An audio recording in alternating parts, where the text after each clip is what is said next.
ઝાલોદ તાલુકાના કંબોઈ ગુરુ ગોવિંદધામ ખાતે ઝાલોદના લોકપ્રિય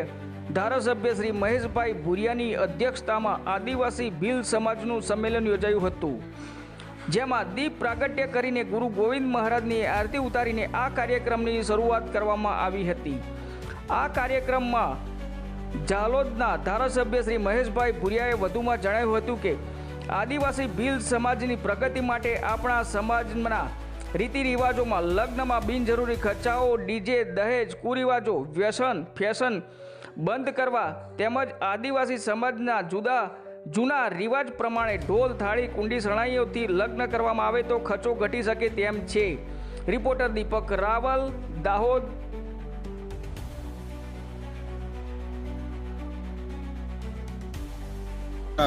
ઝાલોદ તાલુકા ખાતે આજે ભીલ સમાજ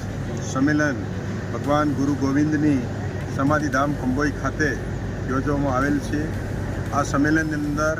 અમારા આદિવાસી સમાજના સંતો, મહંતો, સૌ ભક્તજનો, અમારા સમાજના IAS, IPS, GS કેડરના બધા અધિકારીશ્રીઓ પણ રાજ્ય સરકારમાં નિવૃત્ત થયા પછી અમારા સમાજનું સુધારણા માટે, સમાજમાં જે દેશ પ્રથા હોય એ દેશ પ્રથા નાબૂદ કરવા માટે, સમાજની પડતી મુશ્કેલીઓની નિવારણ માટે આજે ગુરુ ગોવિંદની પવિત્ર ધરા ઉપર સૌ મારા સમાજના IAS, IPS કેડરના અધિકારી, GS કેડરના અધિકારી, મામલતદારશ્રીઓ, TDO લેવલના અધિકારીશ્રીઓ, શિક્ષક ભાઈઓ અને બહેનો અને અમારા સમાજના મોટી સંખ્યાની અંદર ઉપસ્થિત જિલ્લા સભ્યો, તાલુકા સભ્યો, સરપંચશ્રીઓ અને બધા પક્ષોના, આપ પક્ષ હોય, કોંગ્રેસ પક્ષ હોય, જનતા દળ હોય કે બધા પક્ષો આજે પક્ષોથી પર થઈ સમાજ માટે બધા એક મંચ ઉપર આવી અને આજે સમાજનું ઝાલોદ તાલુકામાંથી અમે 1 થી 37 જેટલા સમાજ સુધારણાના એજન્ડા નક્કી કરવામાં આવેલ છે। એ એજન્ડા આવતીકાલથી જ લાગુ થાય અને દેશ પ્રથા સદંતર નાબૂદ થાય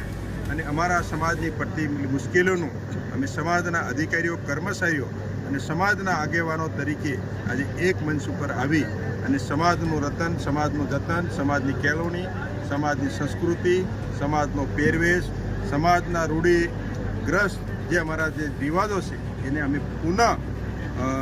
સમાજને લાગુ કરવા જઈ રહ્યા છીએ અને અમારો સમાજની પડતી મુશ્કેલીઓને અમે તમામ પક્ષો એક મંચ પર આવી અને પડતી મુશ્કેલીઓનું નિવારણ માટે અમે એક થયા છીએ। અમારા સમાજના અધિકારી, કર્મચારીઓનો અને અમારા સમાજના સૌ સંતો, મહંતો અને સમાજ અમારું સંગઠન સમાજ ભીલ સમાજ સુધારણા સંગઠન છે, એમનો પણ આભાર માનું છું અને આ વિસ્તારના ધારાસભ્ય તરીકે આજે આ સંમેલનને સફળ કરવા માટે, સંમેલનનું સંચાલન કરવા માટે અને સમાજને સુધારવા માટેનું આ વિસ્તારના ધારાસભ્ય તરીકે મને અધ્યક્ષાન આપ્યું છે એ સમાજનો ખૂબ ખૂબ ઋણી છું। સમાજને હું આવકારું છું, ધન્યવાદ પાઠવું છું અને આજે મોટી સંખ્યાની અંદર અમારું સમાજનું સંમેલન સફળ થયું છે। આવનાર દિવસોની અંદર તાલુકા કક્ષાએ ફરીવાર અમે સમાજનું સુધારણા માટેનું બેઠક કરવાના છે। આજે અમે અમારા જિલ્લા સભ્યો, તાલુકા સભ્યો, સરપંચશ્રીઓ, પૂર્વ હોદ્દેદારશ્રીઓને સમાજ સુધારણા માટેના જે અમારા ભીલ પંચ તરફથી 1 થી 37ના એજન્ડા છે એ એજન્ડા લાગુ કરવા જઈ રહ્યા છે અને અમે અમારા સમાજને રાત દિવસ મહેનત કરી સમાજ એક મંચ પર લાવીશું એવી આ વિસ્તારના ધારાસભ્ય તરીકે હું સૌની પાસે શરણોમાં કોટી કોટી વંદન, સૌનો આભાર। જય જોહાર, જય આદિવાસી।